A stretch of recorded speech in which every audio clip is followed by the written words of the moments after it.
সুপ্রভাত সবাইকে। তা বলো, সকলে এই 4 দিনের ছুটি কেমন কাটালে? আমার তো হিসেব করে করেই কেটে গেল মহারাজ। বাবা বাবা বাবা, তা খুব খরচ করে ফেলেছো বুঝি? আমার তো মোহর গুনে গুনেই কেটে গেল মহারাজ। তোমার তো অগুন্তি মোহর, সেক্ষেত্রে গুনতে তো হবেই। আমি মেয়ের বাড়ি গিয়েছিলাম মহারাজ। হ্যাঁ, ছুটিতে একটু না ঘুরতে গেলে হয়? আমি বাড়িতেই ছিলাম, খেয়েছিও কম, যাতে খরচ বেশি না হয় আমার সঞ্চিত ধন। হ্যাঁ, বেশি খেয়ে মোহর সব না উড়িয়ে দেওয়াই ভালো। যাই হোক, তাহলে দেখছি এই 4 দিন তোমরা সবাই খুব ভালোই কাটিয়েছো। হ্যাঁ, না মহারাজ, আমরা এই 4 দিনের ছুটি কেউ খুব ভালো করে কাটাই। মানে এই যে তুমি মেয়ের বাড়ি গিয়েছিলে, বৈদ্য এই ছুটিতে এত জিনিস কিনেছে যে হিসেব করেই কাটিয়েছে। সভাকবি বাড়িতে ছিল কিন্তু কম খেয়েছে, আর মন্ত্রী অগুন্তি মোহর গুনেছে। তাহলে সবাই তো মনের সুখে যে যার কাজ করেছে। মহারাজ, অনেক সময় মুখে শুনে যা ভাবা হয় তা ঠিক হয় না মহারাজ। আমি মেয়ের বাড়ি গিয়েছিলাম কিছু আনাজপত্র আনতে, যাতে বেশ কিছু মাস আমার বাজার করতে না হয়।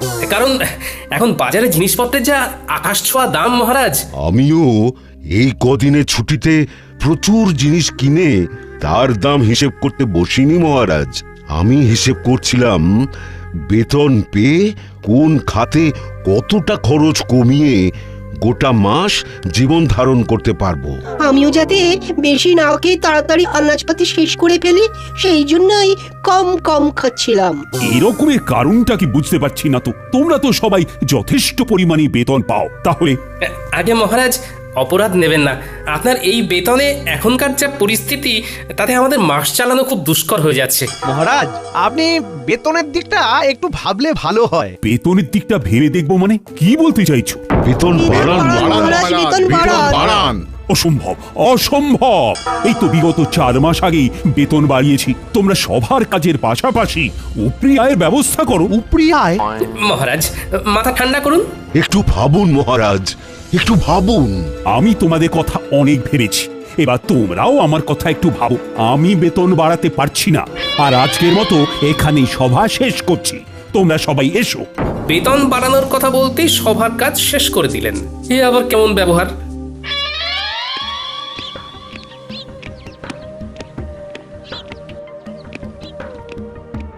একি মহারাজ, আপনি এখন এই অসময়ে? হ্যাঁ, চলে এলাম আর কি। সবাই একটু গন্ডগোল হয়েছে। তারা বেতন বাড়াতে বলছে রানী। যা বেতন পাচ্ছে তাতে নাকি জিনিসপত্রের বাজারে যা আকাশ ছোঁয়া দাম, তাতে হচ্ছে না। আপনি কি বলেছেন শুনি? আমি বলে দিয়েছি বেতন বাড়ানো এখন অসম্ভব। আমি ওদেরকে বলেছি উপরি আয়ের ব্যবস্থা করতে। সে কথা শুনে সবাই কি বললেন? সবাই আকাশ থেকে পড়লো। একটা কাজ করুন না মহারাজ, আপনার পশ্চিম দিকের যে মাঠটা রয়েছে সেইখানেই ওদের জন্য কিছু ব্যবস্থা করে দিন না। তোমার কথাটা মাথায় থাকলো, তবে 2 দিন বাদে বলবো। আগে দেখি ওরা কে কি করে। বেশ।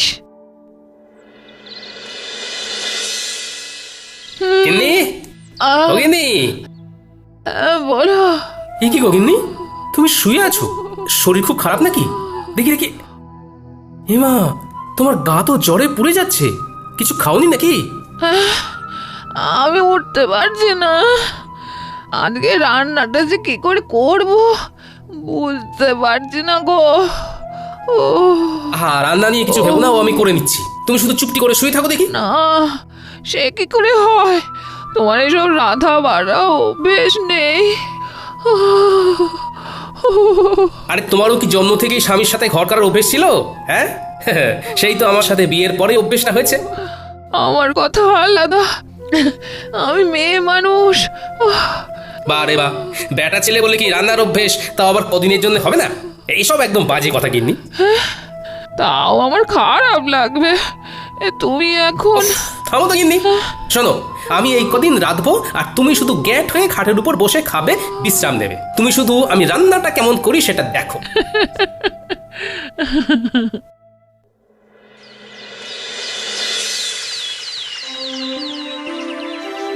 সুপ্রভাত। আশা করি সবাই ভালো আছো। কালকে যা হলো তারপর কি আর ভালো থাকা যায় মহারাজ? দেখো, আমি তোমাদেরকে যা বলার বলেই দিয়েছি। এই যাবৎকাল তোমাদের যখনই যা অসুবিধে হয়েছে আমি পাশে ছিলাম, এখনো আমি পাশে থাকবো। তাই বলে যখন তখন বেতন বাড়ানোটা সত্যিই অসুবিধের। আমি তো শুধু চিকিৎসাই পারি, এর বাইরে তো কিছুই পারি না। তাই তাই কিভাবে যে উপরি আয় হবে অন্য কিছু করে সেইটাই মাথায় আসছে না। মহারাজ যদি একটু উপায় বলে দেন। সেই আমাকেই উপায় বলতে হবে? আচ্ছা, দেখছি।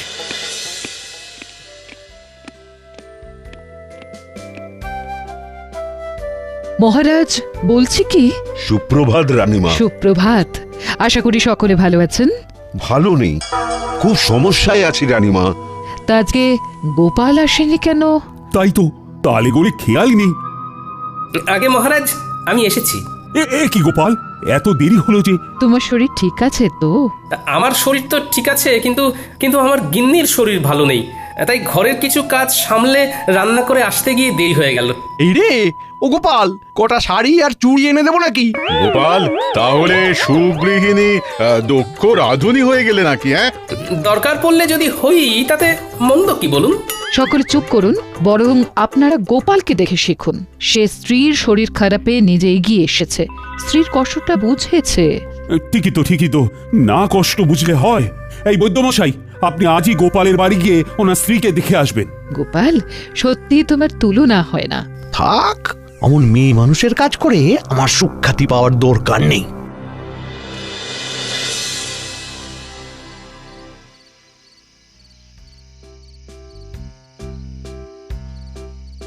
কি ব্যাপার রানী, এমন উদাস ভাবে বারান্দায় দাঁড়িয়ে?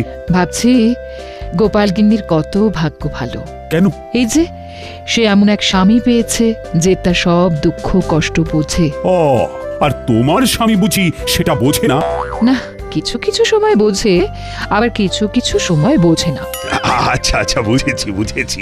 তোমার মন পেতে গেলে আমায় তাহলে একদিন লুকিয়ে লুকিয়ে ঠাকুরদের সরিয়ে তোমাকে রেঁধে খাওয়াতে হবে, তাই তো? আপনি রাঁধতে পারবেন? কি জানি, তবে চেষ্টা করে দেখতে পারি। আমার মনে হয় আপনি আর আপনার সভাসদেরা, মানে গোপাল বাদে কেউ রাঁধতে পারবেন না। এত বড় অপবাদ দিও না রানী। গোপাল ছাড়াও আর বাকিদের ভিতরে কেউ না কেউ নিশ্চয়ই রাঁধতে পারে। বলছেন? আচ্ছা, একটা কাজ করলে কেমন হয়? কাজ? কি কাজ?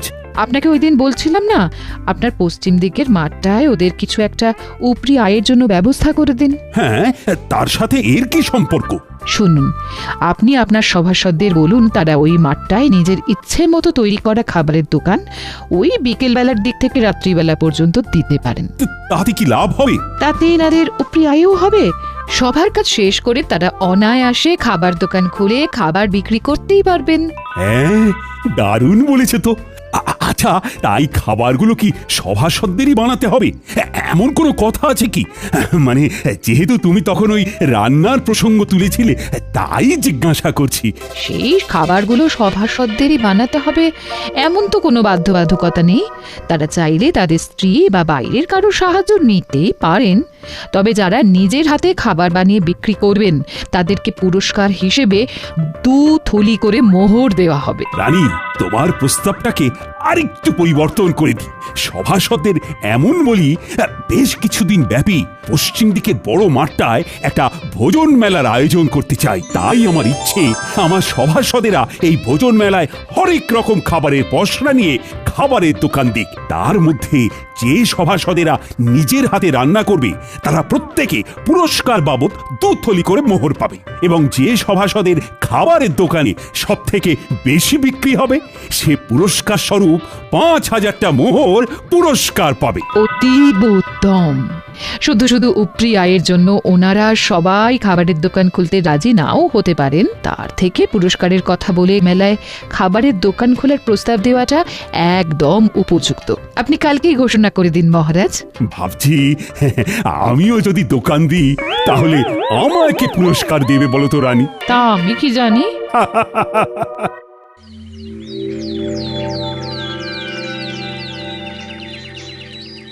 হ্যাঁ, তোমাদের সকলকে আজ একটু তাড়াতাড়ি ডাকার পিছনে আমার একটা বিশেষ উদ্দেশ্য আছে। কি উদ্দেশ্য মহারাজ? আমি তোমাদের সকলের উপরি আয়ের জন্য একটা পদ ভেবেছি। বাহ বাহ, বাহ বাহ। বাহ। কি উপায় আপনি ভেবেছেন মহারাজ? আমি আমার পশ্চিমের মাঠটায় একটা ভোজন মেলার আয়োজন করতে চাই। সে অতীব ভালো, কিন্তু মেলায় গেলে তো খাবার কিনতে কিনতেই প্রচুর খরচ হয়ে যাবে। তাহলে এভাবে আমাদের উপরি আয় হবে কি করে মহারাজ? নিজের দোকান থেকে খেলে ব্যয় হবে না মন্ত্রী। নিজের দোকান মানে? আপনি কি ওই মেলায় আমাদের দোকান দিতে বলছেন মহারাজ? একদম ঠিক। আমি চাই পশ্চিমের মাঠে আয়োজিত সারা কৃষ্ণনগর ব্যাপী ভোজন মেলায় সাধারণ প্রজাদের পাশাপাশি আমার সভাসদেরাও খাবারের দোকান দিক। দোকান দিলে উপরে আয় হবে বটে, কিন্তু দাঁড়াও, আমার ঘোষণা এখনো শেষ হয়নি। আমি ঠিক করেছি আমার সভাসদদের ভিতরে যারা নিজেরা হাতে করে খাবার বানিয়ে বিক্রি করবে তারা প্রত্যেকে 2 থলি করে মোহর আমার তরফ থেকে পুরস্কার পাবে। আহা, দাঁড়াও, এখনো তো কথা শেষ হয়নি। আর যে সভাসদদের দোকানে সব থেকে বেশি বিক্রি হবে সে আমার তরফ থেকে পুরস্কার বাবদ 5000 মোহর পাবে। তার মানে খাবার বেশি বিক্রি করতে পারলে 5000 মোহর পুরস্কার, আর নিজের হাতে খাবার বানাতে পারলে 2 থলি মোহর পুরস্কার। আবার নিজে খাবার না বানাতে পারলেও অন্য কারুর সাহায্য নিয়ে উপরি আয়ের জন্য দোকান দেওয়া যাবে, তাই তো মহারাজ? একদম। এই মেলা প্রায় মাসখানেক চলবে। তাহলে তোমরা কি ভাবছো? মানে আমার প্রস্তাবে কি রাজি হবে? আমি রাজি মহারাজ। আমি দোকান দিতে রাজি, যদি হেরেও যাই বাজি। আমিও রাজি। আমিও দোকান দেব। মহারাজ, দোকান না দিয়ে সবার দোকানের খাবার চেখে দেখার জন্য কোনো পুরস্কার নেই না? মন্ত্রী, মানে মহারাজ, আমিও সবার মতো দোকান দেব তাহলে। বেশ, তাহলে সবাই প্রস্তুত হয়ে নাও। দিন 7 পরেই শুরু হবে ভোজন মেলা। ও হ্যাঁ, মনে আছে তো সবার, কালকে আমাদের ছুটির দিন, রাজসভা বন্ধ। হ্যাঁ মহারাজ।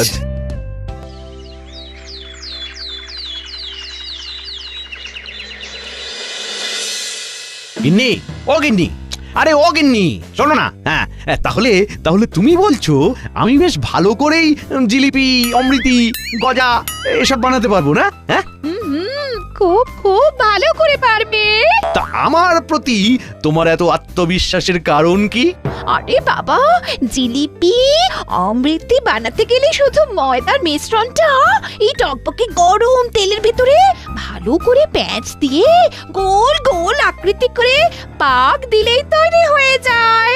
আর এই প্যাঁচ দেওয়ার ব্যাপারে কৃষ্ণনগরে তোমার মতো পারদর্শী আর কেউ আছে বলে তো আমার মনে হয় না। ঠিক বলেছো। তোমারও যা প্যাঁচালো মন, সেই মনের প্যাঁচের মতো আমায়ও যা সুন্দর করে তুমি জিলিপি অমৃতি বানাতে শেখাবে। আহা আহা, তারপর আমার পূর্ব অভিজ্ঞতা তো আছেই। যাকে যাক, এই চলো শুরু করে, চলো চলো।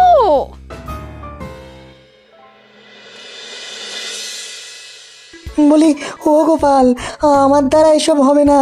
আমি আগে কখনো রান্না করিনি। হবে না মানে? সব হবে। তুমি নিজে না একজন বিজ্ঞানী, তুমি এরকম করলে হবে? চেষ্টা করলে সব হয় বন্ধু। আগে গোল গোল লুচি বানাতে শিখতে হবে, তারপর আলুর দম। গিন্নি থেকে সব জেনে এসেছি। এর থেকে সূত্র বা কোনো যন্ত্র আবিষ্কার করা অনেক সহজ। মেলা বেলা হয়ে যাচ্ছে বন্ধু। ইস, এরকম যদি কোনো যন্ত্র থাকতো যার দ্বারা আপনা আপনি খাবার হয়ে যেত। আগে লুচি আলুর দমটা শেখো, তারপর তুমি ওরকম যন্ত্র আবিষ্কার করো, কেমন? না, মানে কোনো ইয়ে টিয়ে নয়, চুপচাপ কাজে নামো। তুমি তো জানোই আমি ছড়ার পাত্র নই।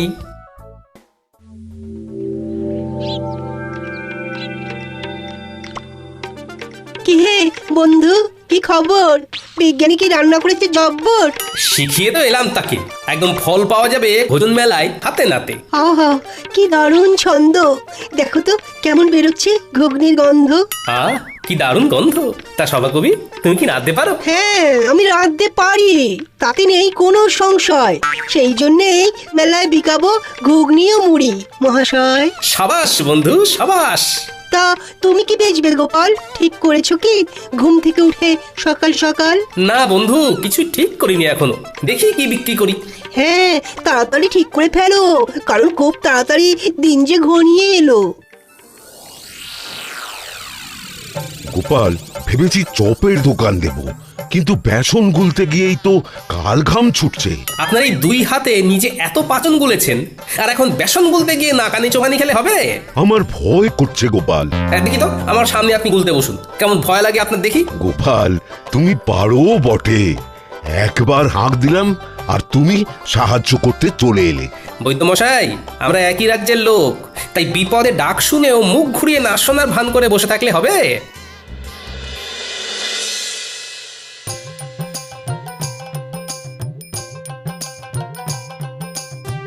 হ্যাঁ গো, এলে? হ্যাঁ হ্যাঁ, মোটামুটি সবার বাড়ি একবার করে ঢু দিয়ে এলাম, বুঝলে গিন্নি।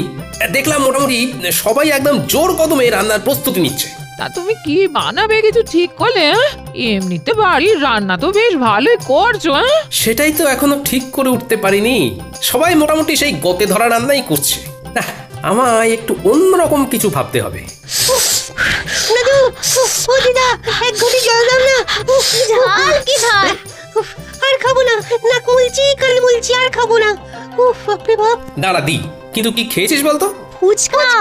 আমার বাবা শহরে গিয়েছিল, তাই ফেরার পথে ওখান থেকে এনেছিল ঝাল ঝাল ফুচকা। জানো তো দাদু, এখানকার কেউই ফুচকার তেমন নাম শোনেনি। গিন্নি, ও গিন্নি, ফুচকার দোকান দিলে কেমন হয়? খুবই ভালো হয়। সেইবারে খুকির বাড়িতে গিয়ে খেলাম, শহর থেকে জামাই এনেছিল, অসাধারণ। কিন্তু তুমি কিভাবে বানাই শিখবে কি করে? এখনো হাতে 4-5 দিন সময় আছে গিন্নি। শহরে গিয়ে শিখে আসবো কালকে, তারপর ভোজন মেলায় ফুচকা বিক্রি করবো। আহা, শুধু খাবারের মেলায় কেন, গোটা কৃষ্ণনগরে তুমি বিক্রি করবে। এখানকার কেউ জানেই না ওই ফুচকার নাম। ভালো লাগলে না, এই প্রচুর প্রচুর বিক্রি হবে। তা ঠিক। আর মহারাজ এটাও বলেননি যে খাবার শুধু ভোজন মেলাতেই বিক্রি করতে হবে। আমি কিছুক্ষণ দোকানে থেকে ফুচকা তৈরি করে ঠেলা গাড়ি নিয়ে ফুচকা বিকোতে বেরিয়ে যাব। তারপর তুমি আর ন্যাপলা পুঁটি গুলটে দোকান সামলাবে। দাদু, তুমি চিন্তা করো না, আমরা সব সামলে দেব। দারুণ দারুণ জিনিস খাওয়ালে গোপাল, অপূর্ব স্বাদ। পুরটা খাসাও মেখেছো গোপাল। শুভেচ্ছা বন্ধু, একদম অন্য ধরনের জিনিস খাওয়ানোর জন্য। আর অসংখ্য ধন্যবাদ আমাকে লুচি আলুর দম শিখিয়ে দেওয়ার জন্য। আরে ধুর, কি যে বলো। তা বিক্রি কেমন হচ্ছে? আমার দোকানেও মন্দ নয়। আমার দোকানেও তোমার কল্যাণে বেশ ভালোই বিক্রি হচ্ছে। বাহ, শুনে ভালো লাগলো। হ্যাঁ গো, আর দেরি করো না, দেরি করো না। ফুচকার ঠেলাটা নিয়ে গুলটিকে সঙ্গে করে নিয়ে রওনা দাও, আমরা দোকান সামলে নিচ্ছি। হ্যাঁ, ঠিক বলেছো গিন্নি। এই গুলটে, চল চল চল। ফুচকা নেবে গো, ফুচকা, ফুচকা নেবে গো, ফুচকা। ভোজন মেলায় গোপালের বিখ্যাত ফুচকা। এক মোহরে 7টা, খেয়ে যাও খেয়ে যাও, এক মোহরে 7টা। ফুচকা নেবে গো। ফুচকাটা আবার কি? হ্যাঁ, আমি বুঝেছি বুঝেছি, ফুচকা কি। তাও আবার খাবারের মেলায় গোপালের বিখ্যাত ফুচকা। চল চল চল, খেয়ে দেখবি চল, বাকি দুটো ডাক। একটু ভালো খেতে, ভালো খেতে। আরো দিন, আরো দিন, আমায় ফুচকা দিন। দাদু, মন বলছে এই এক ঠেলা গাড়ি ফুচকা না নিমেষেই শেষ হয়ে যাবে। দেখে নিও দাদু, তুমি হবে সেরা বিক্রেতা। দূর পাগলা, সেরা বিক্রেতা না, সর্বোচ্চ বিক্রেতা। দুটো একসাথে বললো কিন্তু মন্দ লাগবে না।